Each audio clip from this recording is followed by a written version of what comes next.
అక్కడ పోయి పద్మ నువ్వు కొంప తీసి ఇట్లా లైన్ల లెక్క పోసినావు అనుకో ఘోరం ఉంటుంది. గట్ల పెట్టు. నేను ఎందుకంటే మనం అట్లా పోసే మిస్టేక్ అయిపోయింది.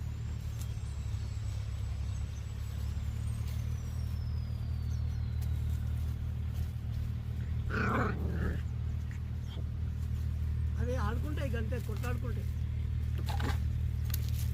అట్లా కొట్లాడుకుంటేనే మనకు నొప్పి తగ్గుతుంది, లేకుంటే ఇక్కడ ఊరుతాయి.